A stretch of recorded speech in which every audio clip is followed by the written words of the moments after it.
Pues muy bien, buenos días a todos. Como les comenté hace ratito, hoy vamos a continuar con esta serie y hoy vamos a hablar acerca de Natanael. He titulado este mensaje, El discípulo que venció los prejuicios. Pero antes de empezar, vamos a ponernos en manos de Dios. ¿Listos? Vamos a orar. Querido Dios, te damos tantas gracias, Padre. Estamos aquí reunidos, te hemos cantado, hemos adorado. Y en este momento, Señor, te pedimos que tú sigas tomando control de todo lo que sigue sucediendo en esta tu iglesia, Padre.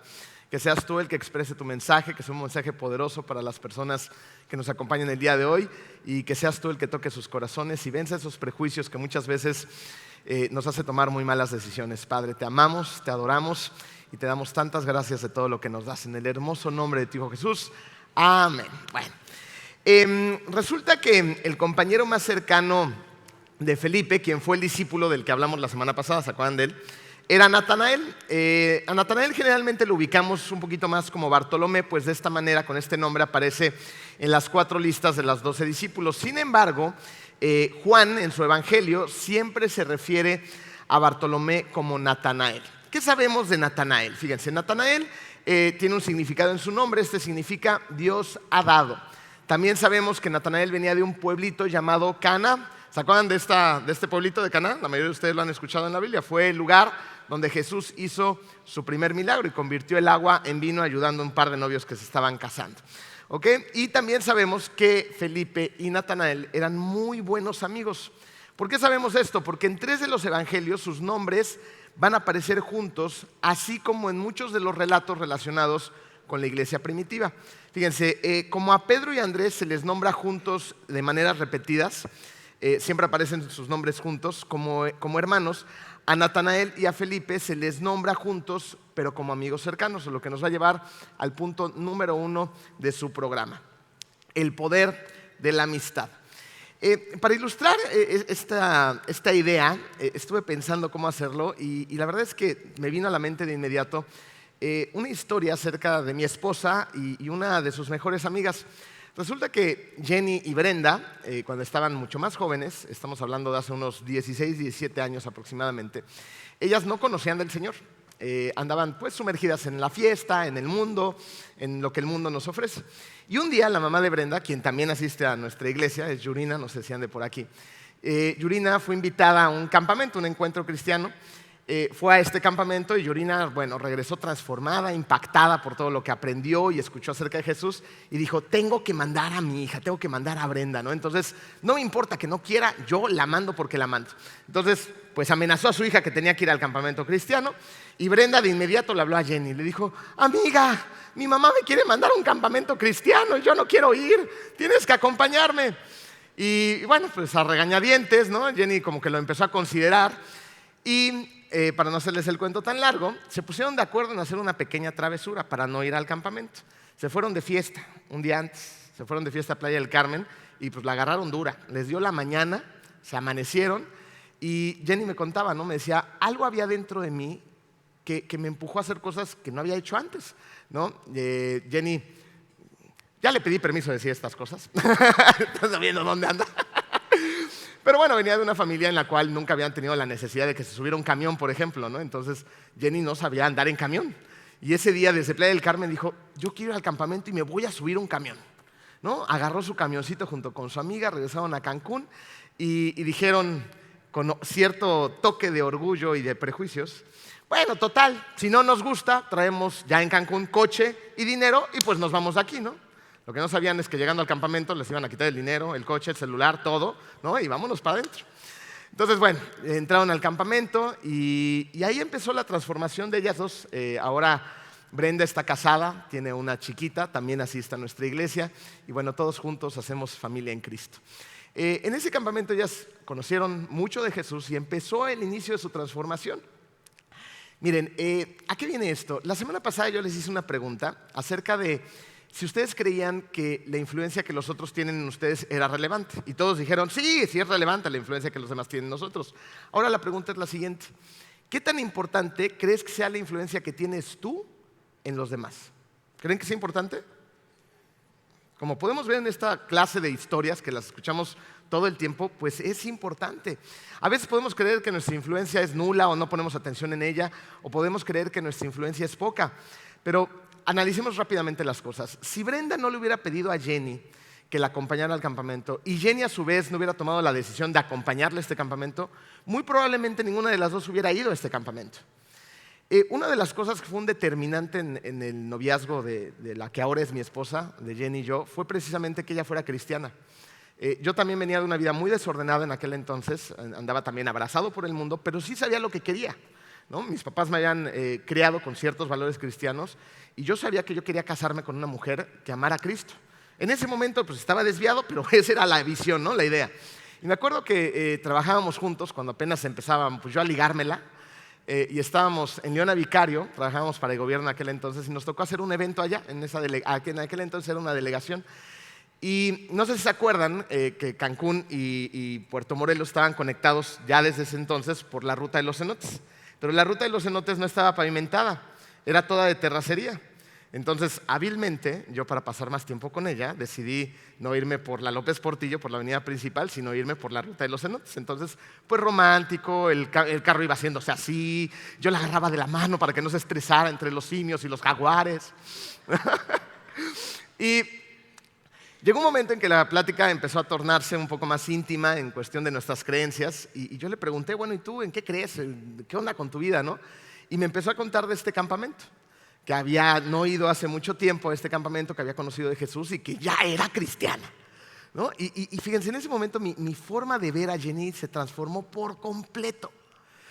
Yo dije, híjole, a esta sí la voy a tener que tomar en serio, ¿no? Y fue así, la tomé muy en serio a partir de esa plática, empezó a cambiar mi estilo de vida y bueno, ya, lo demás historias se las contaré en otro servicio, ¿no? Pero si ellas no hubieran ido a ese campamento como amigas y se hubieran apoyado, muchas de nuestras circunstancias muy probablemente hubieran sido muy diferentes.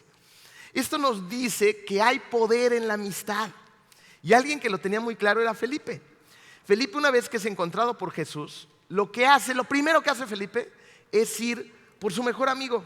Juan 1:43 nos dice, Felipe buscó a Natanael y le dijo, hemos encontrado a Jesús de Nazaret, el hijo de José, aquel de quien escribió Moisés en la ley y de quien escribieron los profetas. Entonces, piensen en esto, o sea, Felipe pudo haber ido por otra persona, por el vecino, no sé, por la mamá, por el hermano, por el sobrino, pero fue por su amigo. Fue por alguien que a él tenía esas ganas de contarle, hemos encontrado a Jesús de Nazaret. Es un hecho que todos en este lugar necesitamos de buenos amigos, pero nos encontramos muchas veces con un problema. Y el problema radica en que muchas veces no sabemos ser buenos amigos. Hay un escritor llamado Dale Carnegie que escribió un libro titulado Cómo ganar amigos. Este libro en su momento fue un boom y escribió lo siguiente que me llamó mucho la atención. Dijo, tú puedes hacer más amigos en 2 meses si te interesas en otras personas, muchísimo más de lo que harías en 2 años tratando de que se interesen en ti. ¿No? O sea, otra vez, ¿no? Este individuo se ve que leía la Biblia, ¿no? Y va al tema del egoísmo. Dice, es que no se trata de ti, se trata de los demás. Y esto nos dice que cuando nos concentramos en los demás, en lugar de estar concentrados en nosotros y creernos que somos el centro del universo, nuestras relaciones van a crecer. Y esto nos lleva a la regla de oro, que supongo que todos ustedes se saben.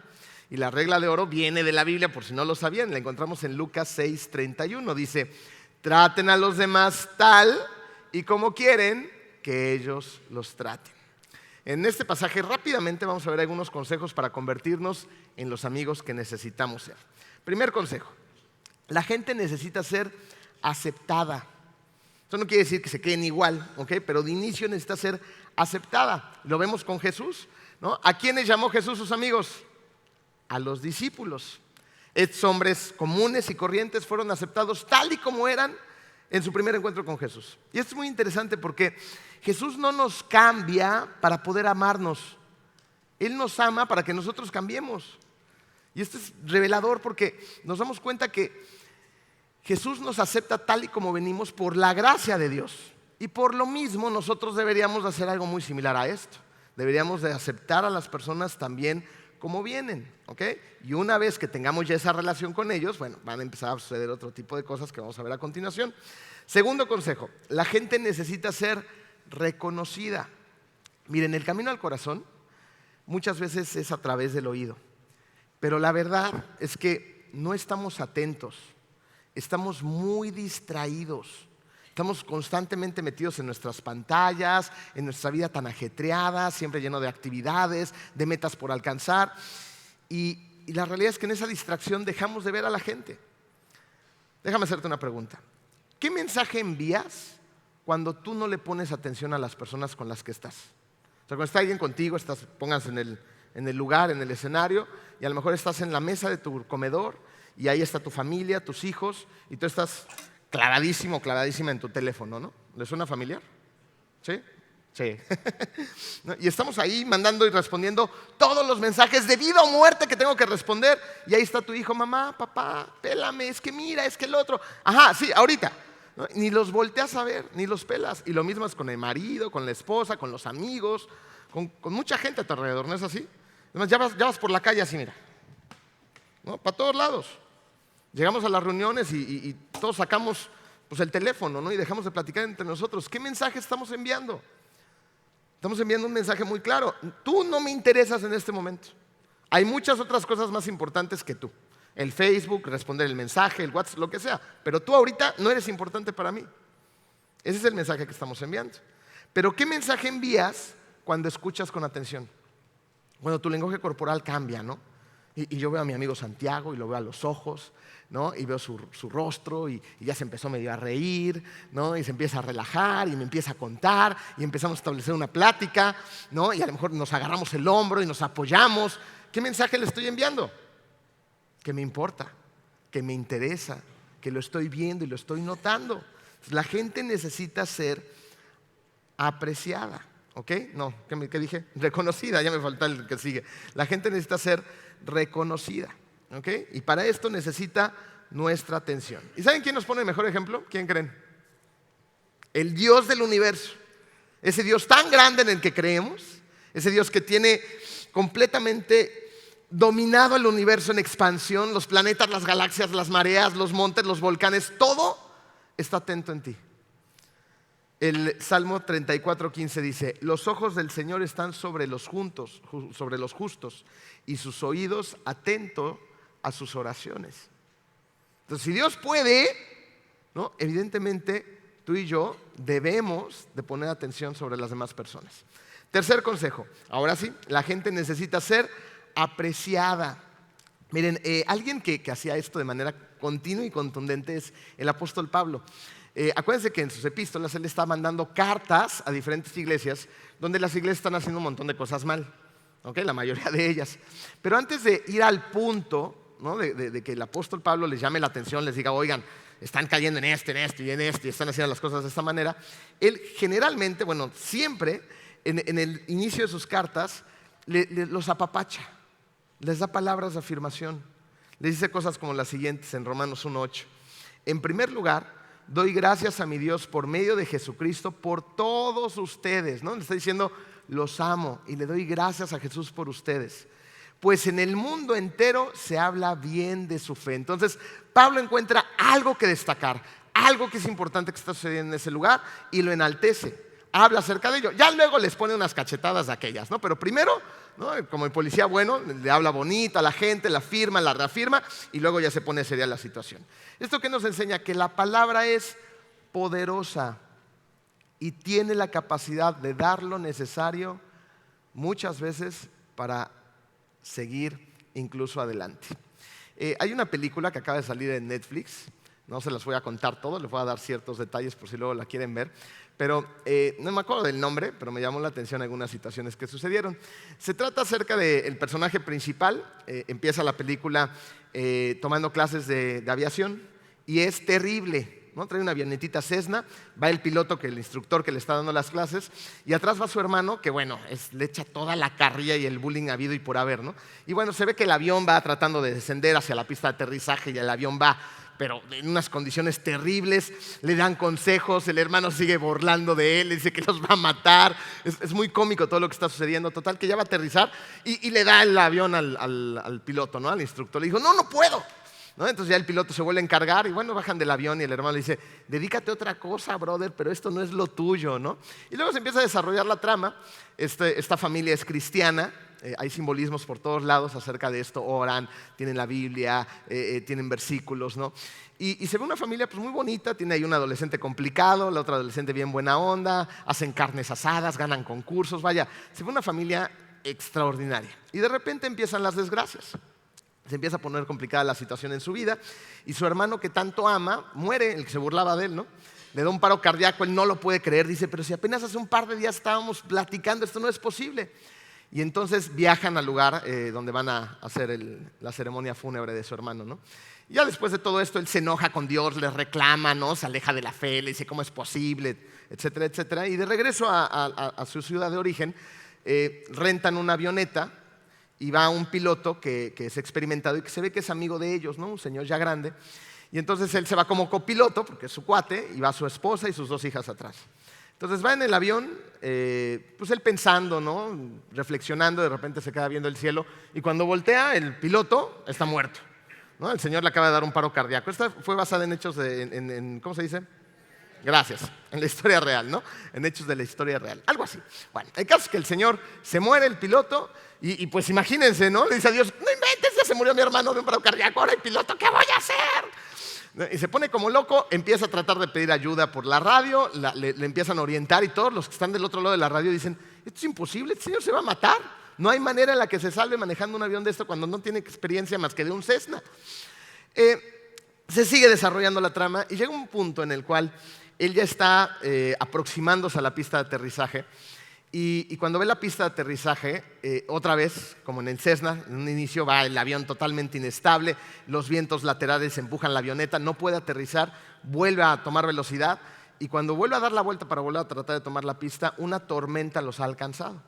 Entonces entra con el avión a la tormenta y pues ya saben, ¿no? Lluvias, truenos, más viento. Y en ese momento él va en el volante del avión y su esposa va al lado como copiloto y le dice, ¿se acabó? No va a funcionar, esto se acabó. O sea, le está diciendo, nos vamos a estrellar. Y en ese momento la esposa lo toma del hombro y le empieza a decir palabras de afirmación. Le dice cosas como, sí vas a poder, sí lo vas a lograr, confía en Dios, vamos a salir de esto, no te des por vencido. Y cuando termina de decir las palabras la esposa, como que a él le cae el 20 y sale de ese estado mental en el que se encontraba y vuelve a tomar el volante del avión con seguridad y dice, bueno, vamos a ver lo que podemos hacer, ¿no? Pero no me voy a dar por vencido. Y con ayuda de otras personas, para que no se queden con la duda, logra aterrizar el avión y nadie se muere, ¿no? ¿Qué nos dice cosas como estas? Que las palabras, como acabamos de ver, son poderosas. Tienen la capacidad de cambiar el rumbo de la vida de las personas. Y tenemos que estar listos y preparados para ser esos amigos que le den palabras de alientos a los demás cuando lo necesitan. Ese confía en Dios, sí podemos, vamos adelante, no te rindas, aquí estoy, no estás solo. Son palabras que cambian la historia de las personas. Es algo que tenemos que hacer y tomar en cuenta. Y por último, y el más importante de los consejos, el número 4, un verdadero amigo lleva a otros a Cristo. Así que piensa rápidamente cómo tus acciones y tus palabras están llevando a tus amigos a Cristo. Porque si tú aceptas, reconoces y aprecias a tus amigos, ¿sabes qué va a pasar? Ellos van a confiar en ti. Y cuando confíen en ti van a decir, oye, yo quiero ser la clase de amigo que tú eres. ¿Cómo le haces? ¿Tu respuesta cuál crees que tiene que ser? Jesús. Jesús es el camino, Jesús es el que me enseña, su palabra es la que me da dirección, ¿no? Y ahí tienes una excelente oportunidad para empezarles a hablar acerca de Cristo y acercarlos a los pies de nuestro Señor. ¿Ok? Ahora, ¿por qué Natanael escucha a Felipe? Pues porque confiaba en él, lo consideraba un buen amigo y de esta manera, ¿no? Entonces Natanael abre sus oídos, ¿no? Y confía en lo que le está diciendo Felipe y decide seguir a Jesús. Sin embargo, había un defecto de carácter en Natanael, el cual lo pudo haber alejado de la verdad. Número 2 en tu programa. El prejuicio nos aleja de la verdad. ¿Okay? Yo puedo dar por hecho que todos aquí saben perfectamente que es un prejuicio, pero a veces tenemos ciertas diferencias de opinión. Así que vamos al contexto exacto, ¿no? De qué es un prejuicio, a la definición. Es el concepto o juicio sobre una persona, objeto o idea de manera anticipada. Yo me anticipo, ¿no? A emitir un juicio, una opinión sin conocer realmente a esa persona, a esa idea o a esa cosa. En psicología es una actividad mental que distorsiona la percepción. ¿Se dan cuenta de estas palabras tan importantes? Una actividad mental que va a distorsionar la percepción de las personas, de las ideas o de las cosas. Ahora, los prejuicios de Natanael, ¿no? Se estaba anticipando a una idea de una persona, pudieron haber cambiado el rumbo acerca de la decisión que tomó para seguir a Jesús. ¿Dónde vemos esto? En la respuesta que tiene Natanael a Felipe cuando Felipe le dice que Jesús es de Nazaret, versículo 46, con signos de exclamación. Imagínense la voz, ¿no?, de Natanael. ¿De Nazaret?, replicó Natanael. ¿Acaso de ahí puede salir algo bueno? O sea, no hay manera. ¿Cómo de ese pueblucho rascuacho?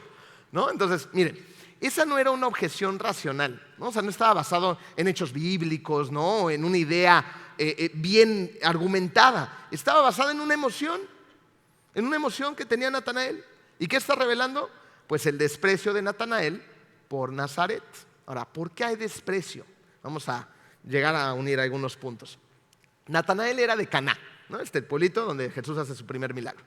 Y resulta que en ese pueblito no había nada interesante. No cruzaban caminos importantes, no había comercio, no había museos, no había nada, ¿no? Sin embargo, la gente de ese lugar era gente que era culta, eran educados. Y en Nazaret no eran para nada educados ni refinados. Sin embargo, por ahí sí pasaban algunos caminos que conectaban al Mediterráneo con Galilea y hacían de ese lugar una ruta de norte a sur entre Jerusalén y Líbano. Entonces, podemos suponer que la gente de Caná veía con desprecio a los nazarenos porque era un pueblito lleno para ellos, desde su punto de vista, desde sus prejuicios de ignorantes, donde había comercio, o sea, les iba mejor. Entonces, pues eran medio envidiosos básicamente, ¿no? Decían, ¿cómo esa bola de gente despreciable, inculta, bola de pecadores, ¿no?, va a salir de ahí Jesús, el Mesías? No es posible. Esto no puede suceder así. Es un lugar inculto, lleno de pecadores, decía Natanael, ¿no? Como si él viniera de un lugar donde una vez había santos. Él venía de un lugar igual o peor. ¿Qué nos dicen este tipo de cosas? Que tú y yo nos parecemos a Natanael. Y un montón. No sé si te ha pasado, a mí sí me ha pasado, que asumimos cosas basadas en falsos sentimientos de superioridad. Y esto tiene consecuencias. O sea, nos creemos mejores que los demás. Nos queremos ver mejores que los demás. Pensamos que somos más inteligentes que los demás, o lo que sea. Pero de repente volteamos a ver hacia abajo a la gente, a nuestros hermanos de la iglesia, a nuestros amigos. No, ay, mira yo cómo he llevado la vida y mira este pobre pecador, ¿no? Entonces son prejuicios, falsos sentimientos de superioridad. Y debido a esos falsos sentimientos de superioridad, muchos israelitas rechazaron a Jesús. ¿Por qué? Porque desde el hecho en el que se enteraron de que Jesús venía de Nazaret, de Galilea, cerraron los oídos, dejaron de escuchar. Dijeron, esto no es posible. Si viene de ese pueblito no puede ser nada importante. Era inconcebible para ellos que el Mesías y los apóstoles vinieran de Galilea. Incluso se burlaban de ellos. No nada más decían, ¿no? Decían, son unos galileos ignorantes, ¿no? Se morían de la risa de ellos. Prejuicios. ¿Se dan cuenta lo que el prejuicio hace en la vida de las personas? ¿Dónde había más prejuicios? Había prejuicios en la familia de Jesús, porque era hijo de José. ¿Quién es José? ¿Es un maestro de la ley? ¿Es un fariseo? ¿Es el líder de la sinagoga? No, es un humilde carpintero. Y sus hermanos pues por ahí crecieron también con nosotros, decían estos fariseos. ¿Cómo puede venir de esa familia el Mesías? Imposible. Es hijo de María también, no, sus padres terrenales ni al caso. Entonces, prejuicios sobre cosas, sobre la posición social, sobre la humildad, sobre el desempeño de las carreras. ¿No nos hemos encontrado en ese mismo lugar tú y yo? Más de una vez, les aseguro. Lucas 4:22, simplemente para que lo vean en la Biblia. Dicen, después de que escuchan un mensaje de Jesús y que la gente está asombrada por el mensaje que acaba de decir, dicen, esto es verdadera sabiduría, miren cómo habla. Y de repente por ahí hay alguno que le da un codazo a otro, oye, pues ¿no es este el hijo de José? Lucas 4:22. Y dicen, ay, sí, entonces vámonos. No puede ser nada importante. No podían creer que fuera de Nazaret y de una humilde familia. Pero eso no era todo. ¿Saben dónde más había prejuicios? En la sinagoga, en la iglesia. Ahí, en la sinagoga de Nazaret, en el lugar donde había crecido Jesús y donde después de predicar un solo sermón, lo escucharon las personas de la sinagoga y se quisieron deshacer de él. ¿Cómo? Fíjense hasta dónde nos llevan los prejuicios. Versículo 28 y 29. Al oír esto, todos los que estaban en la sinagoga se enfurecieron, se levantaron, lo expulsaron del pueblo y lo llevaron hasta la cumbre de la colina sobre la que estaba construido el pueblo para tirarlo por el precipicio. Lo querían asesinar. ¿Se dan cuenta cómo un juicio anticipado les distorsionó la percepción y no lo reconocieron? No reconocieron al Mesías. Entonces, evidentemente, sus prejuicios los alejaron del Evangelio y de la vida eterna junto al Padre.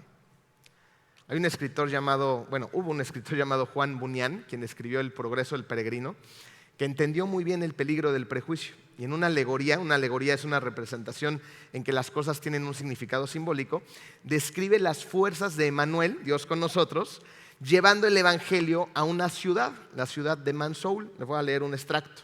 Dice así: iniciaron su asedio sobre la ciudad de Mansoul por la puerta del oído, porque la fe viene por el oír. Pero Diabolus, el enemigo de Emmanuel, quería mantener a Mansoul en el infierno. De manera que Diabolus decidió contener el ataque estacionando un guardia especial en la puerta del oído. Ahí puso a cargo al señor Prejuicio, quien era un tipo colérico e inadaptado.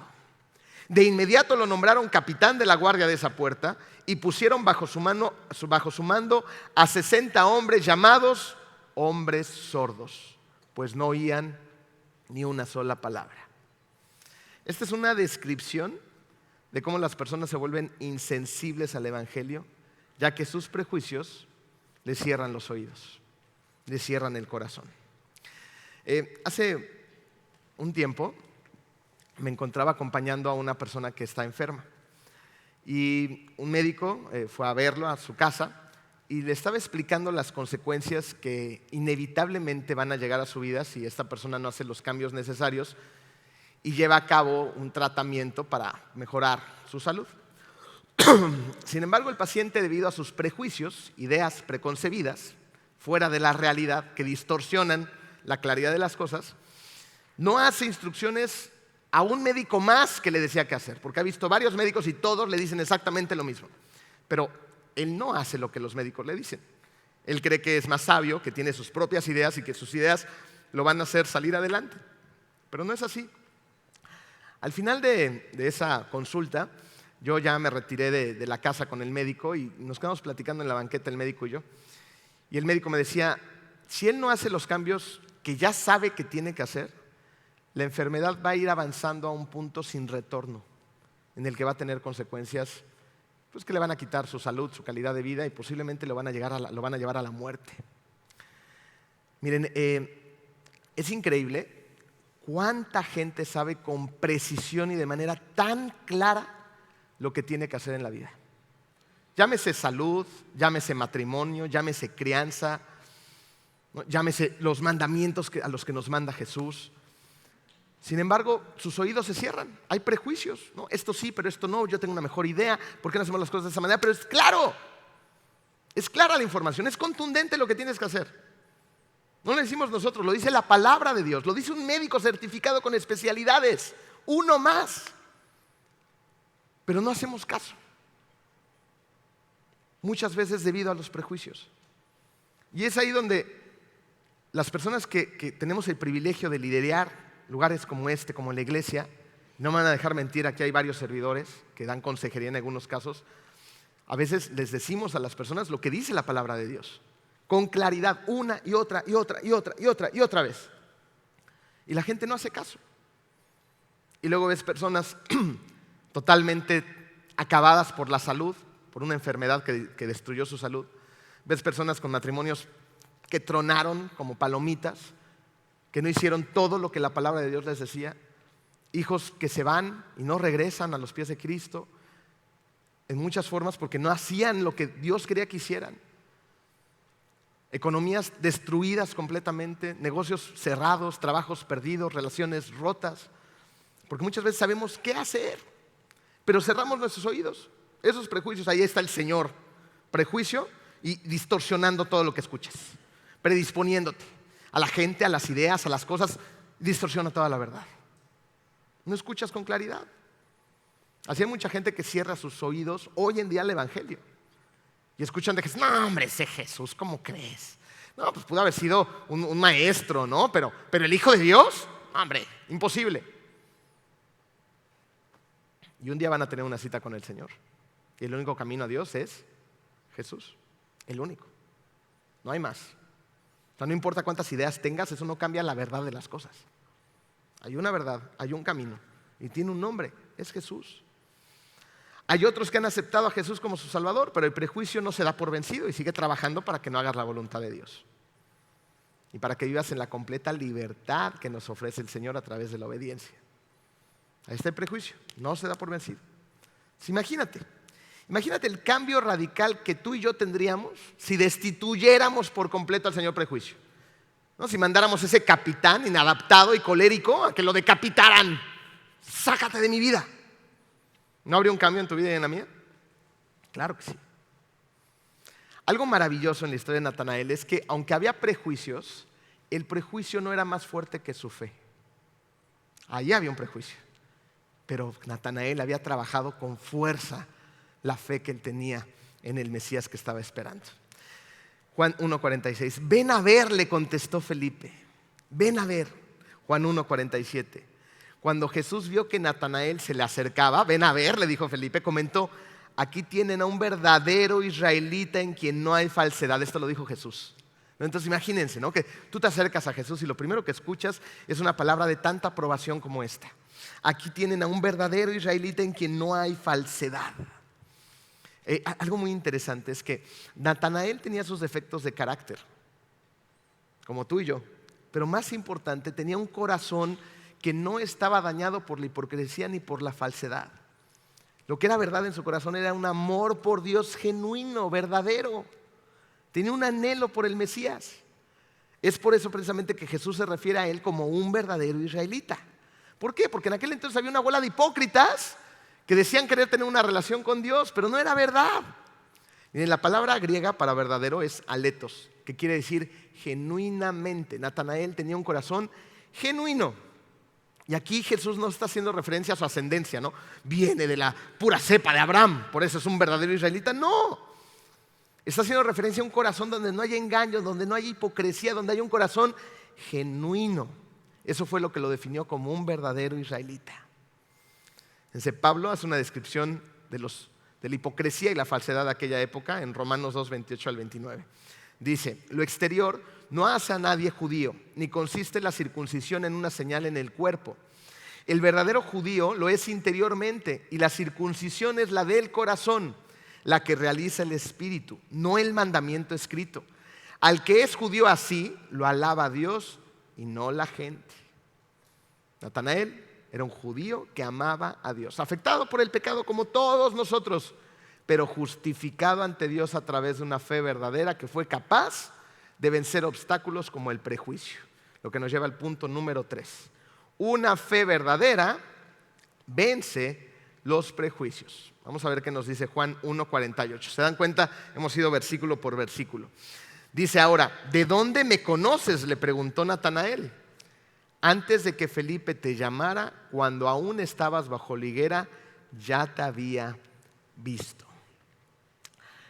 Jesús no había estado físicamente ahí para ver a Natanael, y Natanael lo sabía. Sin embargo, no se refiere solamente al estado físico de la persona de Natanael, sino a un estado también espiritual. Ahí se da cuenta Natanael enfrente de quién está. Está enfrente de un Jesús que es omnisciente, que todo lo sabe. No solamente dónde está físicamente, sino dónde está espiritualmente. ¿Dónde había estado espiritualmente Natanael? Bajo la higuera. ¿Qué tan importante es la higuera? Vamos a entender un poquito acerca de las costumbres de aquellas épocas. En aquel entonces las casas eran muy pequeñitas.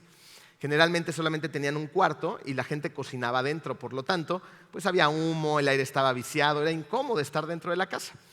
Es por eso precisamente que la gente acostumbraba a plantar árboles que le dieran sombra a la casa y de paso les daban un lugar adicional para que pudieran estar, ¿no? Y resulta que la higuera era una de las mejores opciones para plantar un árbol al lado de tu casa, porque crecían altos. Las higueras miden aproximadamente 5 metros de alto, pero no nada más se van hacia arriba, sino que luego se extienden. Extienden ramas que tienen aproximadamente 8 metros de longitud. Entonces, una higuera al lado de una casa le proporcionaba a la casa un buen fruto, le proporcionaba sombra y entre todos los troncos la gente podía estar. Era como la casa del árbol. ¿Quisieron tener casa del árbol algún día? Bueno, la higuera era un excelente árbol para tener la casa del árbol. Por eso es tan importante la higuera. Porque Natanael no estaba tanto tiempo en su casa como en la higuera. Y es precisamente en esa higuera donde Natanael tenía una intimidad con Dios, donde tenía un espacio aparte del ajetreo de la casa, del humo, de la cocina, de los animales, y podía estar en intimidad con Dios, donde oraba, donde meditaba, donde discernía las escrituras, donde leía la palabra. Ahí estaba su corazón, ahí estaba siendo fortalecida su fe. Ahora yo te quiero hacer una pregunta esta mañana. ¿Tienes tu higuera? ¿Tú tienes una higuera? Un lugar a donde te retires y hagas lo que Natanael estaba haciendo, que fue determinante para cuando tuvo este encuentro con Jesús. ¿Por qué? Porque su fe era fuerte. Si nosotros no tenemos una higuera, un lugar donde tenemos esa intimidad con nuestro Padre Celestial, vamos a estar distraídos por un mundo tan rápido, a una velocidad tan vertiginosa, que le restamos importancia a lo que es verdaderamente importante. Preguntas tan simples como estas: ¿cuánto tiempo estamos pasando estudiando la palabra de Dios? ¿Cuánto tiempo estamos pasando orándole a Dios de corazón? ¿Cuánto tiempo estamos buscando esa intimidad con Él? ¿Tienes tu higuera? ¿La necesitas? Necesitas ese lugar tranquilo donde puedas tener una reunión personal con tu Padre Celestial. Cuando Jesús le dijo a Natanael que ya lo había visto, ese momento fue más que suficiente para que Natanael dijera las siguientes palabras en el versículo 49. Rabí, tú eres el Hijo de Dios, tú eres el Rey de Israel. Se dio cuenta Natanael que sabía dónde había estado físicamente, pero más importante aún, mucho más importante aún, dónde había estado espiritualmente. Y aquí hay una diferencia abismal con su amigo Felipe. ¿Se acuerdan del mensaje pasado? Lo que pasa con Felipe. Felipe es llamado, ¿no? Va Jesús por él, se sube al barco de los discípulos, ¿no? Ve milagros, ve su poder, ve su amor, convive con Jesús. Pero en el aposento alto, en los momentos finales de Jesús, Felipe todavía tenía ciertas dudas, una débil fe. Fue el título del mensaje pasado. Y después de que Jesús hace una descripción de quién es Él, aún así, después de esa descripción de estas palabras tan fuertes, Felipe le dice: muéstranos al Padre. ¿Se acuerdan? A diferencia de Felipe, en un puesto completamente diferente, Natanael lo entendió al instante. Natanael, en cuanto vio a Jesús, intercambió un par de frases con él, lo reconoció y dijo: aquí está el Hijo de Dios, el Rey de Israel. ¿Qué pasa después? Versículos 50 y 51. Jesús le dice: ¿lo crees porque te dije que te vi cuando estabas bajo la higuera? Vas a ver aún cosas más grandes que estas. Y añadió: ciertamente les aseguro que ustedes verán abrirse al cielo y los ángeles de Dios subir y bajar sobre el Hijo del Hombre. ¿Qué está haciendo Jesús? Aquí está confirmando la fe de Natanael y prometiéndole que iba a haber cosas impresionantes y que no solamente las iba a ver, sino que iba a ser parte de ellas. En el Antiguo Testamento, en Génesis 28:12, Jacob tuvo un sueño. Él soñó lo siguiente: había una escalinata apoyada en la tierra y cuyo extremo superior llegaba hasta el cielo. Por ella subían y bajaban los ángeles de Dios. ¿Qué está haciendo Jesús? Jesús está haciendo una referencia al sueño de Jacob desde Génesis. Lo trae hasta este encuentro con Natanael. Está haciendo una referencia a ese relato. Y le está diciendo que Él es la escalera, que Jesús es esa escalera y que conecta al Padre. Le está diciendo a Natanael: tú vas a ver el sueño cumplido de Jacob. Vas a ver a los ángeles subir y bajar, vas a ver el despliegue de mi poder, vas a ver sanar, cómo voy a sanar enfermos, cómo voy a multiplicar el pan, cómo voy a hacer grandes milagros y cómo a partir de ahora todo va a ser diferente para todas las personas que pongan su fe en mí para llegar al Padre. Eso es lo que le estaba revelando Jesús. La fe verdadera de un hombre común y corriente como Natanael finalmente venció por completo sus prejuicios y vio y estuvo y participó en la extensión del reino de Dios. Natanael no permitió que los prejuicios le robaran una vida junto a Jesús, que le robaran una vida emocionante, una vida llena de retos en Cristo, lleno de milagros, de amor. No permitió que le robaran esa relación con Él, con el Mesías, con Jesús de Nazaret.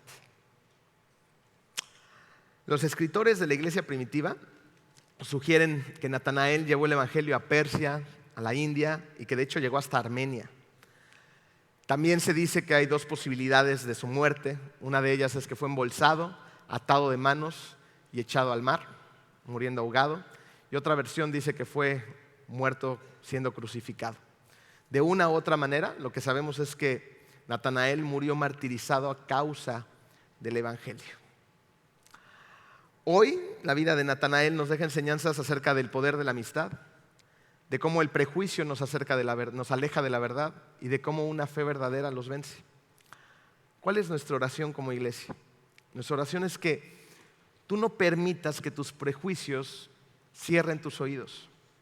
Nuestra oración es que tomes la decisión y que por medio del poder de Dios destrones por completo al Señor prejuicio de tu vida y que no permitas que este Señor te aleje de tener una vida nueva, una vida con propósito, una vida que te ofrece Dios a través de Jesús de Nazaret. Vamos a orar.